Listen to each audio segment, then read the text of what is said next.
Hello, my name is Demers. I'm not Italian, I'm Canadian, Francophone, and I work at NRC. It's a very hard act to follow, but I'll repeat the same message in a different form, the message that both Britta and Pietro presented you.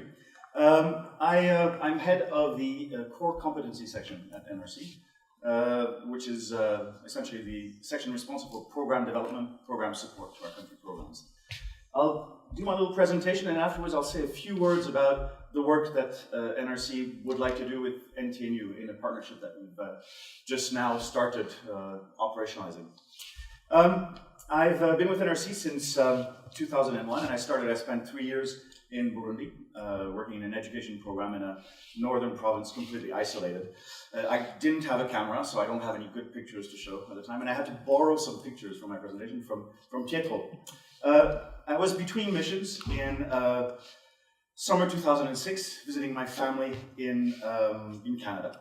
And in the month of July, we started hearing news about bombing in Lebanon. Israel was bombing Beirut and the southern suburbs of Beirut and southern Lebanon. And Canada has there are a lot of Canadian Lebanese, and we had some friends, and certainly this was something that was on the news. Being between missions, I was keeping an eye on it, but also trying not to get too involved. I got a call from NRC in the beginning of August, and they asked me if I was willing to travel to Lebanon and to open NRC's mission there.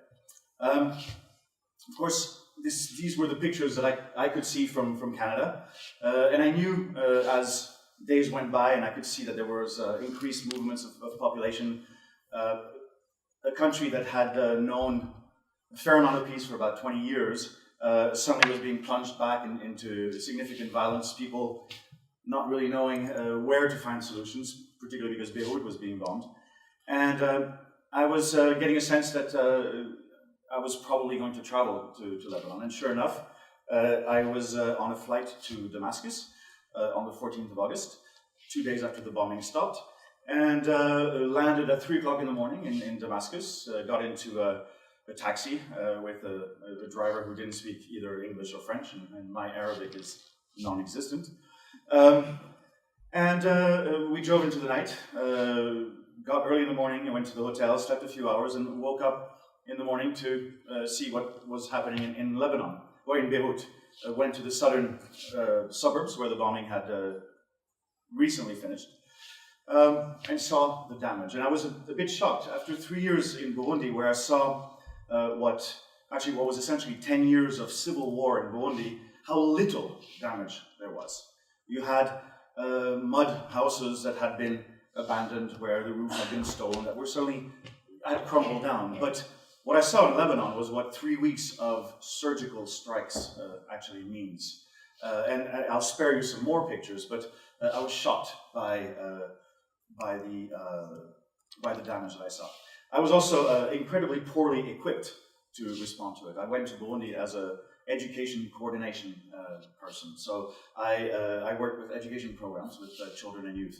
And here I was going to lead a program that was most likely going to deal with infrastructure and reconstruction. NRC, this is an example of part of a bomb. This was also the summer of cluster bombs.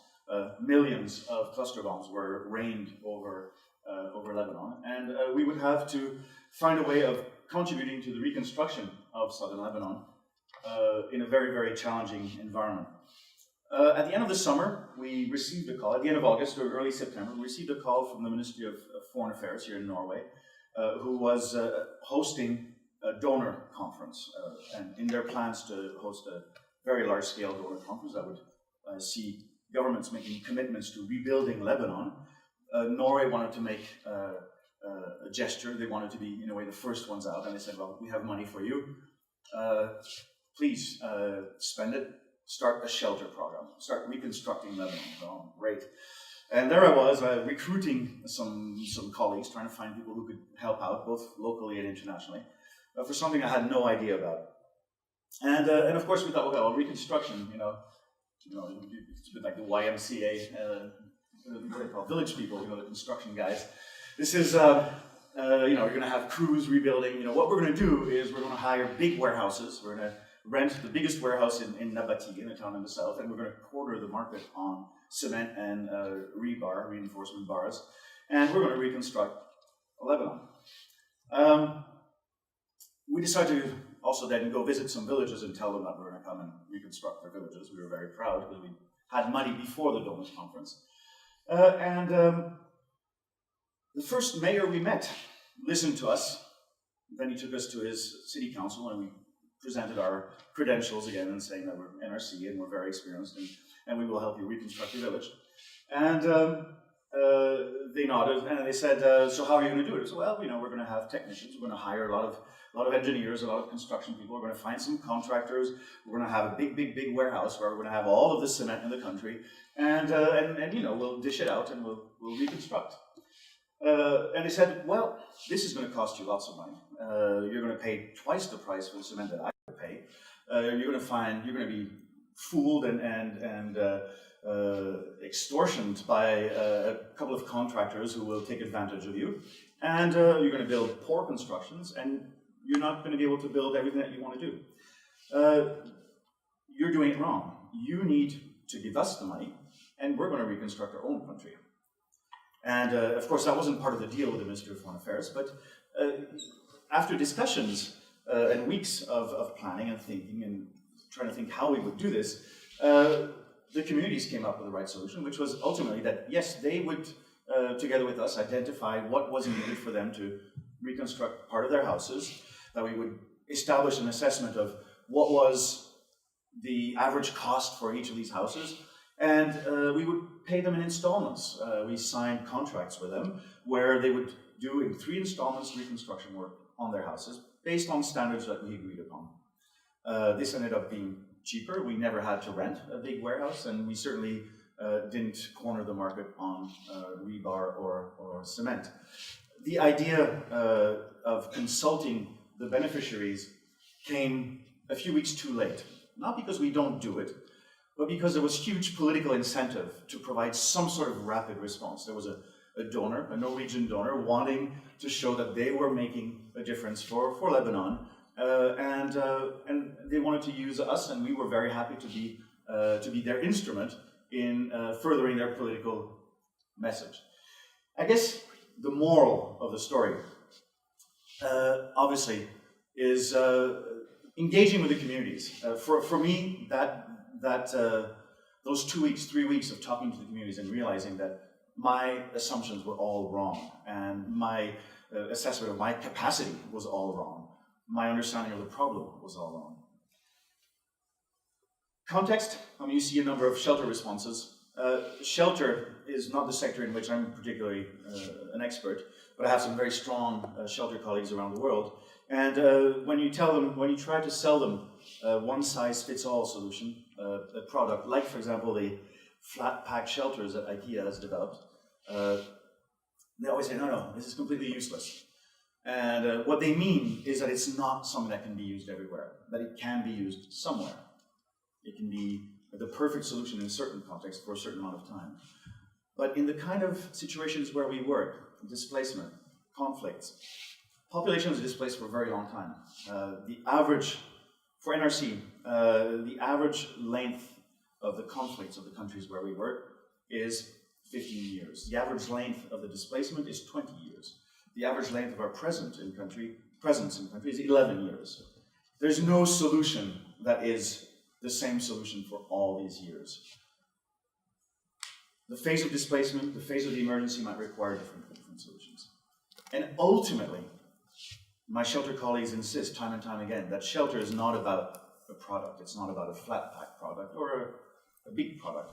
It's a process. It's about beneficiaries understanding and finding a way of expressing what their needs are, designing a response that makes sense for them, looking at finding ways that support local markets, that support income generation. What makes a population stay in a certain area is not necessarily the roof over their heads, but the fact that they're able to feed their family week in, week out, month in, month out. And these are considerations that, under stress, under pressure from a donor, in a conflict, that we sometimes forget to do. And often, not under pressure, but more, perhaps, on this assumption that we know better because we've done this before, we've worked in other places. my message is more or less the same as both Britta's and Pietro. And I think as designers, I assume that the first thing you do is to understand your clients. In the last day and a half, we've been in Trondheim discussing with some colleagues, and in NRC's language, we speak of beneficiary engagement or beneficiary consultation. And I don't remember his last name, Hans from the Department of Architecture. Hans Skotte. Hans Skotte. He reacted very strongly about us calling them beneficiaries, and I think he's right. We struggle in defining them either as clients or as people we work with, or the communities that we work with, the beneficiaries, the people, whatever we call them. They need to be central to what you do and to what we do. NRC has just, I can't say that we've signed an agreement with NTNU, but both of our organizations have made a commitment to work together and finding ways of working together, finding ways of taking advantage of our mutual expertise in order to work for a better world. Your motto says it all, learning for a better world, and this is what we're trying to work towards. Where we're poor, I would say systematically, is on learning. NRC is mostly project funded, and we often work with the annual project cycle as a bit of an umbrella for us, where our funding is generally annual, and we see our project cycle as being identification of problem, project design, project implementation, monitoring, evaluation, and you take the learning and you feed back into the next cycle. We often drop out at the learning phase, and we repeat the same mistakes. I might have learned, Pietro might have learned from his experiences. What we're not good enough is institutionally learning together and making sure that this learning feeds into our work and feeds into the humanitarian work as an industry. My belief is that in joining hands with NTNU is that we're working with an institution that is expert at learning, at teaching and at learning, that has research capacity that we don't have. And we see huge potential for our collaboration in terms of making a difference for refugees, internally displaced people. NRC does not work in Norway. We don't have programs in Norway. No. The only thing we do in Norway is advocate for dignified solutions that are in line with all the conventions that Norway and other countries have signed. We've been informed and we've seen how NTNU is engaged in the community here in Trondheim in trying to find ways of bringing on board refugees and shaping its programs so that it serves a purpose for the communities here. We hope that in our work together, this is something we can do globally, that we can take your capacity on learning, your engagement in what you do, and that it helps us shape better solutions together with the communities which we aim to serve. Thank you very much.